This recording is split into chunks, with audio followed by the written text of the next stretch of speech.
Hey everybody, welcome to our favorite part of the week. It's Ad Age's Creativity Top 5 Live, where we look back on the most interesting and innovative brand ideas of the week. I'm Anne-Christine Diaz, Creativity Editor, coming to you from Los Angeles, and I'm here with... I'm Alexandra Jardine, Associate Creativity Editor, and I'm coming to you from London.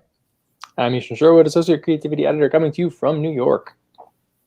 And I'm Jessica Wall, reporter, joining you from Chicago. Hi, everybody. Happy Friday. Hey, everybody. So before we get started, make sure to tell us who you are and where you're watching from and what you think of the work in the comments. And hopefully we'll talk about some of those and give you guys a shout out. And also, if you're watching on our social channels and you like what we're doing, please like, subscribe, share, or retweet this post. So let's get to the work. Alex, you want to kick it off? Sure. Okay, so at number 5 this week, we have something from H&M. The pandemic has been particularly hard on young people when it comes to work. And now that companies are starting to rehire in the UK as we come out of lockdown, people might have interviews, but they can't always afford a suit. So H&M, working with the agency Uncommon, came up with a scheme offering suits for young men to use for 24 hours. You can rent the suit online and you can return it in a prepaid bag. There's a film to go with it, directed by Mark Romanek of Anonymous. So let's have a look at that.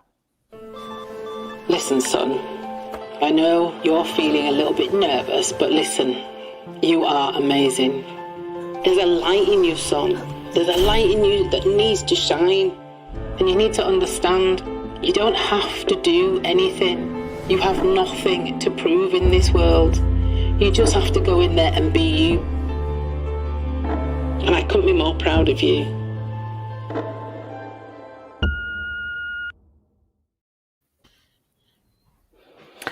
Now, this is an initiative by the H&M Man line. We did get a lot of comments about this, asking why they are not doing it for women, which is a fair point because women have been even more adversely affected by the pandemic than men. So I did some digging around on this, and as I understand it, although it is for H&M Man, there's nothing to stop a woman also hiring a suit if they so wish, although I think they are designed for men. But what do you guys think? I mean, I think it's a nice idea. Suits are expensive. Young people don't have any money at the moment, so it helps people. Yeah. Overall, I think it's a great idea, and it's a great idea to introduce as we are coming out of the pandemic. But yeah, the first question that popped into my mind was, so what are you doing for women? Because of all the talk we hear about gender inequity in the workplace, young people aren't getting a fair shake probably, but I have a feeling that a lot of young women too are probably encountering this. So I feel like maybe it doesn't go far enough because it didn't extend to women right now, especially during Women's History Month or as we're coming out of that. So yeah. Yeah, you would hope maybe the wider H&M company could look at the success of this and say, let's do something for women too. Yeah. So it's only the suits that are part of the H&M man line that you can rent this way. Is that the case? I think what it is, it's an initiative by H&M Man, that division of the company. So they came up with it because they are for men. Okay, so presumably anybody could get a men's suit and wear it, but you can't get like a woman's pantsuit because those aren't part of this division. Yeah. Okay. That's right. Well, it's coming to the US, right? So it does seem like that's a good time to iterate the campaign.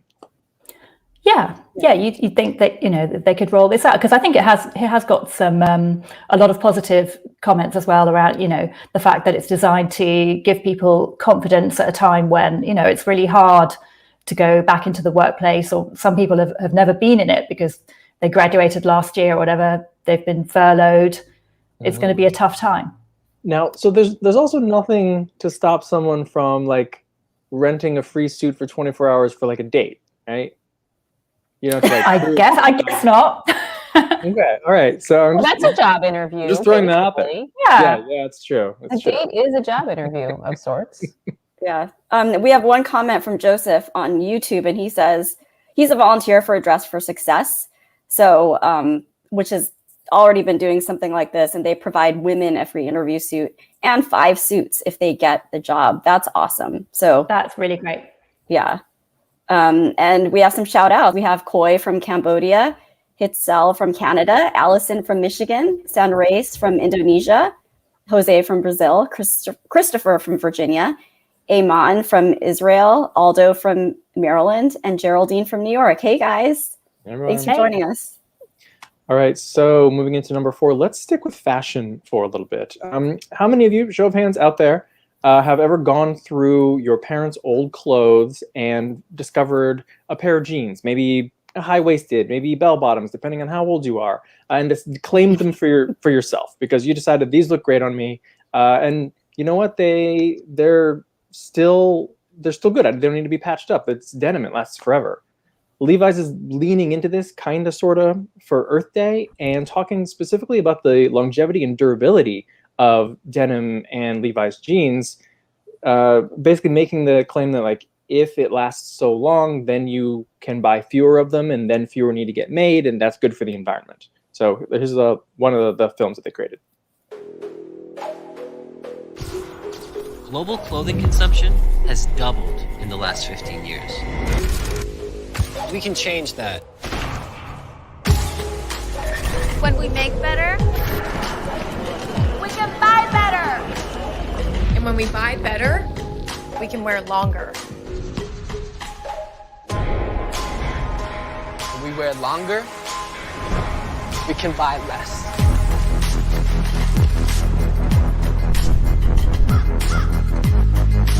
When we buy less, we can waste less.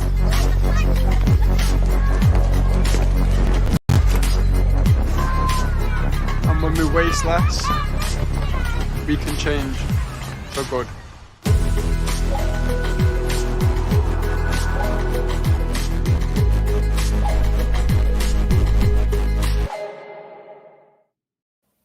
So this is a campaign from AKQA. A couple interesting things to note here. First, like you don't see a whole lot of campaigns saying, hey, you can buy less. Isn't that great?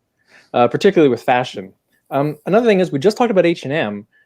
This Levi's campaign doesn't call anyone else out specifically, but it does say in the past 20 years, global clothing consumption has doubled. And let's be honest, the companies that have fueled that are fast fashion like H&M and Zara, things like that. So, you know, it's a little bit antagonistic, and it's delivered by an array of activists, actors, fashionistas. You saw Jaden Smith in there, Shutez Kat Martinez, who is a climate change activist, and Fridays for Future's Shia Bassanaller in there.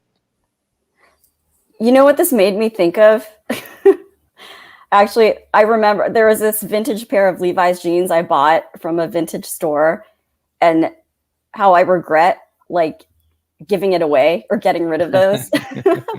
or just any pair of Levi's I've had in the past. But yeah, I think this is a brave idea because it's basically, it's a brand saying buy less. So, I mean, Levi's conceivably is saying, you know, just don't buy as many jeans, or just go dig into your, like you said, your parents' closet, your old closet, if you save them, and wear those pair of jeans. Don't buy another pair of jeans. I don't know. So it feels a little risky, but it's a great brand play as well, because Levi's are known for being sturdy and long lasting. They were invented to be long lasting, right? So yeah, I think they're saying, you know, buy from us rather than from the fast fashion. If you're going to buy something a little bit more expensive that lasts. Yeah, I think that's sort of like a good point, Alex, is buy something a little more expensive, right? Like spend a little more or maybe a lot more on Levi's that are going to last you forever and ever. Yeah, because cheap jeans don't last. Whereas, yeah, I mean, Levi, I've got lots of old pairs of jeans, mainly because I'm hoping I'll be able to fit back into them one day, but they do last for years. Quality over quantity. Quality over quantity is what they're really trying to say. And hey, if you like a new pair of Levi's, that's great for them too. I mean, they're not going to go away. I do think there's something though. There are a lot of brands that have recycling programs and things like that. Bring back your clothes and we'll find ways to repurpose them. So it's nice to see them just speaking broadly, although obviously they want you to buy their stuff or find their stuff in thrift shops. So, yeah, I mean, and it's also good message for Levi's because, you know, they are more expensive than fast fashion, but they're not super expensive like the super premium denim brands. And also just the Levi's name itself is so enduring. So I feel like this message kind of reinforces that. So awesome move. Awesome Earth Day move, Levi's. But we do have more Earth Day messages. This time, let's go into the world of food and beverage, and our resident food expert, Jessica, will take us into that. Yeah, so our next campaign, number 3, comes from Fat Tire. This is called Torched Earth. And it comes from Red & Company. So if you think about beer and the ingredients needed to make beer, climate change is going to make it tougher to find clean water and the crops that are needed to make some people's favorite beverage. So Red & Company came up with this idea for a beer made from ingredients that would be available in a post-climate change world. So if you like the taste of smoky water and dandelions, this is the drink for you. And you can actually buy it. Let's take a quick look at a video. If this was the beer of the future, I would probably drink less beer. Beer is such an agricultural product that it's going to be so affected by climate change. A lot of times when I'm making work about climate change, it's usually just a graphic. But with this project, you're literally going to be tasting the difference. I hope people will react to this beer, and I think that they'll see that this is a future we don't want. I hope that they'll understand that we can still change things.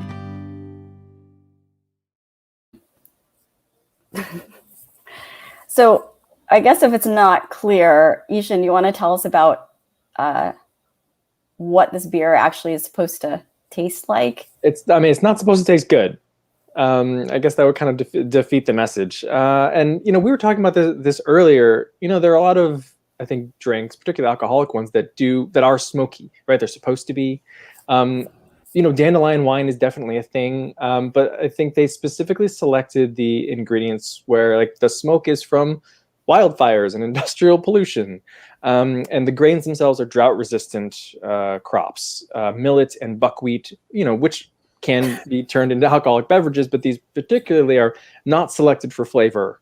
And they're selected because you can pretty much grow them anywhere. And I believe instead of actual hops, it's a hops extract that I assume will be bottled before the entire environment collapses. So yeah, you can buy it, you can try it. It's kind of expensive for a gimmick, but I don't know, it might be worth it just to give it to someone and have them try it without letting them know what the whole deal is. Yeah, give it to someone who doesn't believe that climate change is happening. There you go. A $40 prank joke. Yeah, so it's And then make $40.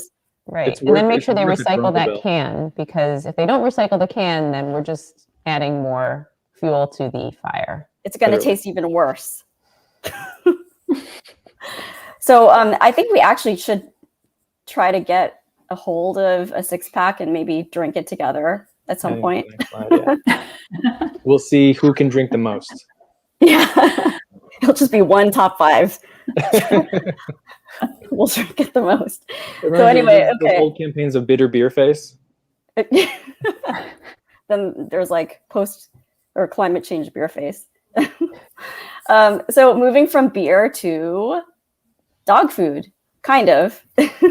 We have this really interesting campaign from Adam and Eve DDB for the Mars pet food brand Iams. And it's a totally new way to help find your lost pet or your lost dog. Let's take a look at the video.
So I thought this was brilliant. You know, for those of you who can't afford a microchip for your pets, it feels like a super simple solution for to help track your dog, your lost dog.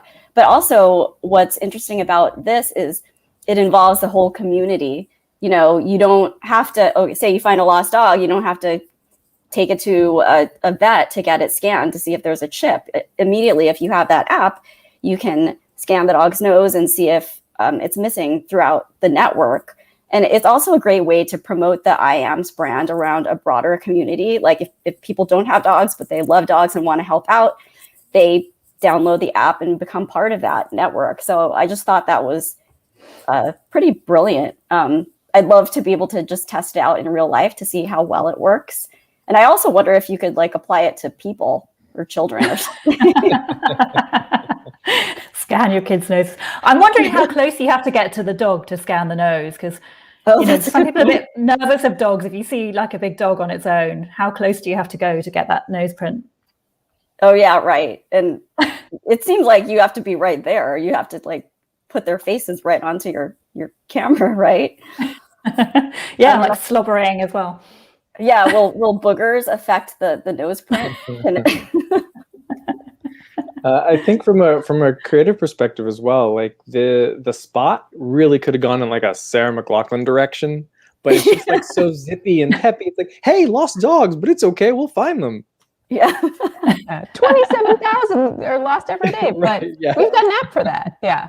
I had no idea that pets' noses were like fingerprints. It's pretty cool. So, but I feel like so many things could be fingerprints. Like people's foreheads are probably unique, or maybe they have paw prints. I don't know. Anyway, we have that'll be version 2.0. Yeah. Yeah, I feel like this is like the pet equivalent of the Apple AirTag device, for finding your car key. Which we will talk about later. Oh, yeah. Apple's new Pile can also. There you go. Somebody beat us to it. Thanks, Noah. Before we move on to the other things we want to discuss, Jessica, we have some shout outs. Yes, we do. We want to say hi to Francisco from Venezuela, Sefa from Istanbul, Leslie from Texas, Beth from Oregon, Alicia from Italy, Agnesa from Poland, Sidi from India, and S. Mojaba from Iran. Thanks everybody for watching and tuning in today. There's a lot of interesting stuff going on this week. So let's see. Alex, I think you wrote about this Heineken thing, or you can catch us up, because I will admit to being a sports fan who was completely confused by this whole European soccer league nonsense. Okay, so for those of you who don't follow Premier League soccer, last Sunday night, I think at midnight, basically all the famous soccer clubs that you've ever heard of, Manchester United, Arsenal, Barcelona, there were 12 of them. They announced that they were going to break away from the UEFA Champions League and form their own European Super League, which would be a closed league, and they'd have like a 20-year commitment, basically. And everybody went completely nuts. The fans hated the idea, players hated it, Boris Johnson condemned it, Prince William condemned it, and then people like David Beckham came out and said it was a terrible idea. And by Tuesday night, so like 48 hours, the whole thing had fallen apart. The UK clubs started to pull out, then everybody else pulled out, and the whole thing is dead in the water. Anyway, Heineken, which is the beer sponsor of the UEFA Champions League, did a quick turnaround social post, which you can see there, which I thought was very witty. Yeah. Thanks for explaining that whole thing to us, Alex. But yeah, it's great when brands are able to do that, and it's good that Heineken jumped on it quickly, because I feel like when we see these sorts of things, like even like 2 days is too late. And the whole news cycle of that was so crazy anyway. The whole thing happened so quickly and fell apart so quickly that they basically had to do it then, or we'll have all forgotten about it by tomorrow. Mm-hmm. Yeah, and you can see like Heineken, it had something to say about it, had a stake in this, right? Like it says, hey, absolutely. I mean, I think for a long time. I think the Super League would have not been good news for Heineken unless they signed a whole new deal.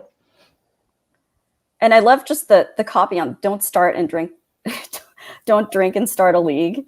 And how they turned it also into a safe drinking message. So yeah, which is part of their ongoing campaign anyway, drink responsibly. Yeah, super simple, and it works. Yeah. So another thing we wanted to discuss, this was a big week for holidays, right? We had 420 and it was Earth Day.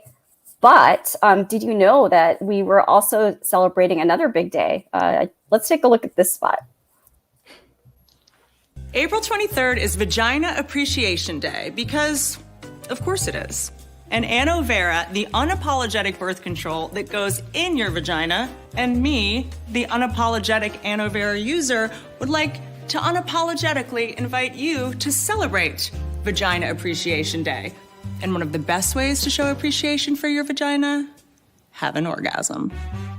Yeah, do it big, or maybe fire off a couple little ones. If it's already part of your routine, happy Friday. If it's not, carve out some time to reconnect with yourself. With yourself. Or whoever or whatever floats your boat. Ooh, on a boat. This Friday, do you. Do you. Like it's your duty. Because it is. It's Vagina Appreciation Day, and we're all invited.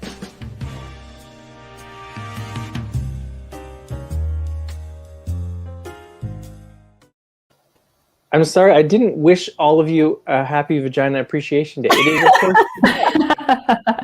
I apologize. It's belated. No, actually, it's today. It's today. So you're wishing us now. Happy Vagina Appreciation Day, everybody. So that campaign is from McCann, and it's continuing a message of unabashed boldness from Anovera. And I thought that was really fun. And it's also continuing a trend that we've been seeing of, like people or brands not being ashamed of talking about bodily functions or the body itself. So I thought that was really clever. And the casting of Whitney Cummings saying have an orgasm. I wonder if that was intentional. I don't know. Have to check on that one. Please just say it was. Yes. Yeah, you can just own it.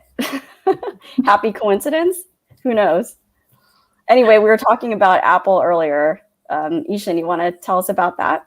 Yeah, Apple had a bunch of news this week. It also had several spots that it released in order to introduce some new products. But a particular spot that we liked a lot was for AirTag. Let's take a look. Keys.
I think we've all been like couch spelunking before, and this just takes it like 4 levels past that. So, it's hard to understand, but it's still fantastical. Yeah. I mean, I wish searches were as enjoyable as that. But yeah, how many of you guys have been in that horrible position of looking for your keys or the remote or your phone? Well, that's the problem is you need to know where your phone is to make this work. Yeah. Yeah. And You that's just gotta usually chain the thing them I all love is more You than my can- keys. Who's going anywhere that you need your keys? But Just use your Apple Watch to find your phone. find your phone. It's worth noting that like this isn't a new tech or new product. Like they've been around for years and years. It's just Apple branded, but like everything with Apple, it's all about the marketing. Yeah. Yeah, this makes me think that brands like Tile really just missed the opportunity that Apple has because of the branding and the way that it markets itself. Tile, or I'm sure there are other products out there that have the same kind of thing, but Apple just does it better in this ad. I liked the coins. I liked him finding the food and falling down. It makes it memorable. Yeah, I actually didn't find out who the director is on that yet. I reached out to Apple, but have yet to hear back because that was fantastic as well. You just took us into this whole new world. And it did remind me of the Clapper. Remember the Clapper commercials? Clap on. But yeah, this looks a lot better. The design is a cut above. So back to food, Jessica. Yeah. Back to food. We had a visit from a guest that we mentioned on the show a few weeks ago. Our buddy Sugar Panda is back.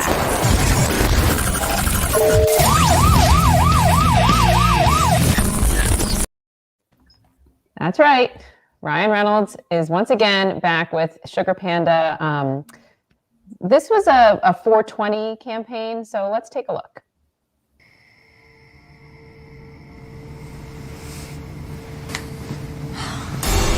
Sugar Panda? How did you get in here? I'm a cartoon mascot, Jada.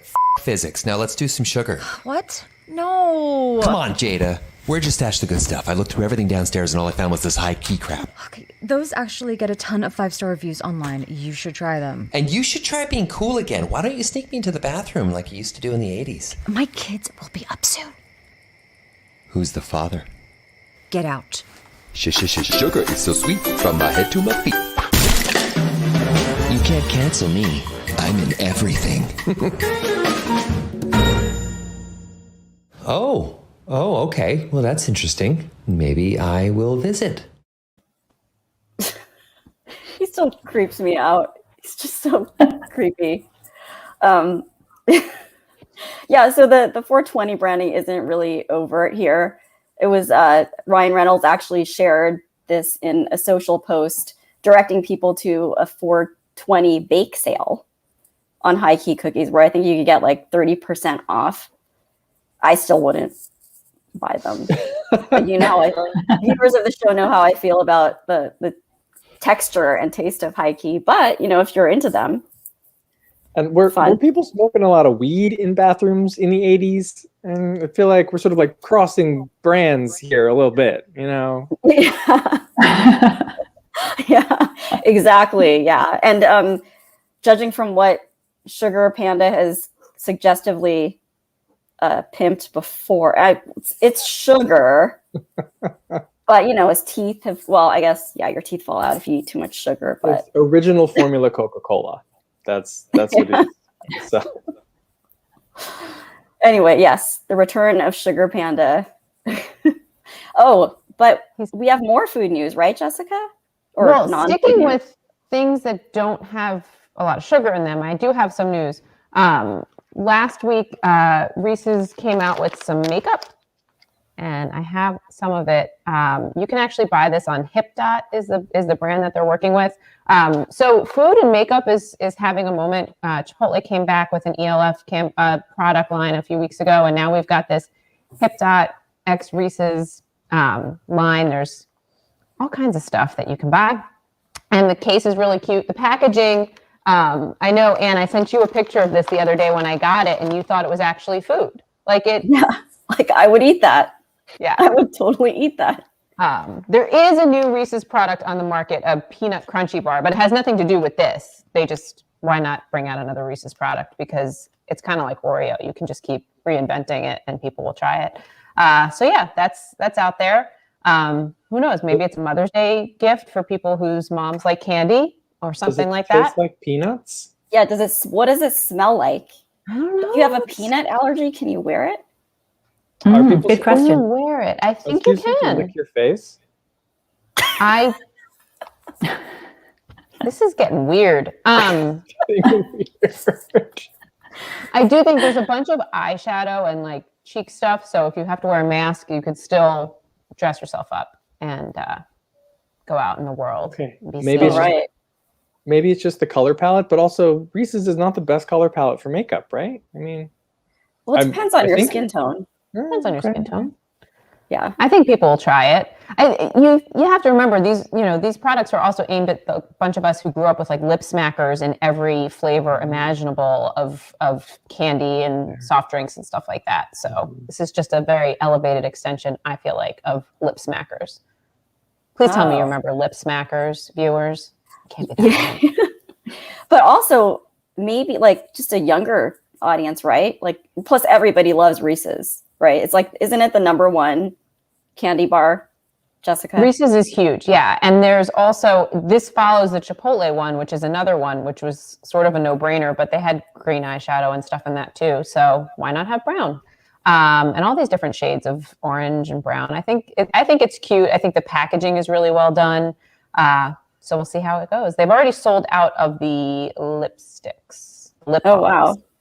I totally want to smell it and taste it. Smell-o-vision.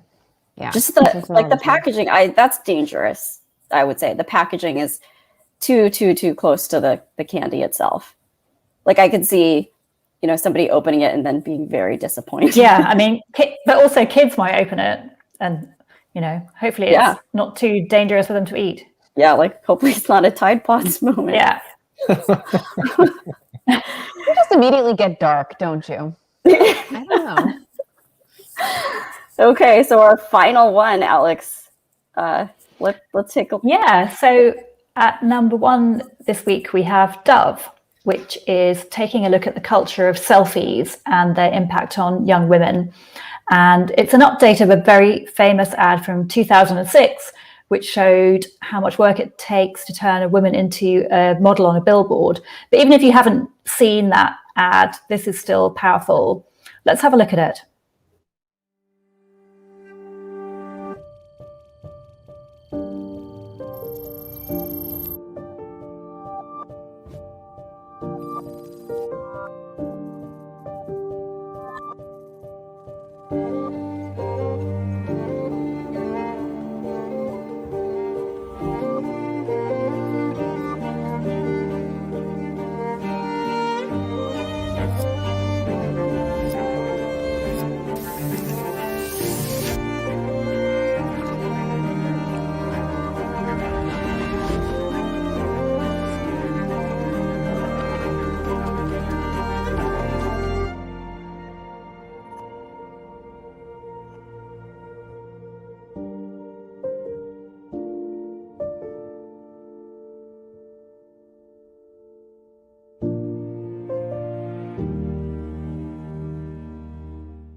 So that comes from Ogilvy London, and it kicks off a whole campaign. You can go to a website, and I think it's particularly aimed at parents, actually, of young girls who can download a whole kit about how to deal with this selfie culture, which really is pervasive and has become so much worse during the pandemic because everybody's stuck at home. In some cases, they're only connecting with their friends through these selfies, which they make more and more unreal looking. And there's a whole kit you can look at. Yeah, I think what makes this especially powerful is the focus on young girls. Because that original campaign, which was from Ogilvy, Toronto, I believe, and that won a Grand Prix at Cannes. And that was, a model on a billboard. But this, it kind of shows how far we haven't come yet. Mm-hmm. A situation exacerbated, like it's saying, by social media. So it's pretty powerful. Yeah, as a parent too, it does speak to you. Yeah, I mean, think when you look at it on our page, right? So you can see the still and you can see how young she is. But if you're just watching the spot, on TV or something like that, then that first image you see, the doctored image looks like, I don't know, a 22-year-old, right? And then it's only until you get the reveal at the end, you're like, wow, she's 11, probably. Yeah. Yeah. If you want to check out all the work we talked about, we're going to throw up a QR code there that'll take you straight to the work. One thing about this idea, it's not like we haven't seen it before. I think there was an artist actually who kind of did this whole campaign of sorts, commenting on selfie culture and social media. But, within the context of the Dove brand and Real Beauty and everything that the brand has done to promote that, it creates a pretty powerful message, or it sustains the Real Beauty message for the brand in a great way. Yeah, I think every time a Dove ad shows up on top 5, we're like, man, you always wonder how are they going to iterate, and now they have iterated. It's impressive. Yeah. I mean, it's impressive and sad too that it has to keep continuing in a way. That there's so much material, yes. Yeah. Yeah, it almost makes you think that things were kind of simpler when it was just a case of somebody being retouched to go on a billboard. It's like you can do it. You can do that in your own home now, and it's so much more dangerous. Yeah, but then I do wonder, because there is a whole new language with kids, where basically the filters are the makeup immediately. So, I wonder if the younger generation is processing it differently, or if that's kind of I don't know, just putting it out there, maybe that it's not real, right? Maybe there's a baseline that, okay, this isn't real. I don't know. Kids are a lot more media savvy these days. Yeah. Ads are changing because kids know they're being marketed to. So, I mean, maybe, hopefully. Yeah. Well, anyway, thank you all so much for joining us again. And thank you to our production dream team in the back, Anna Sakula, Max Sternlicht, and Elise Lefring on social media. And thank you, Alex, Ishin, Jessica, for making Playhouse Day fun once again. And thank you to all our viewers for joining us. And we will see you next week. Have a great weekend, everybody. Happy Vagina Appreciation Day.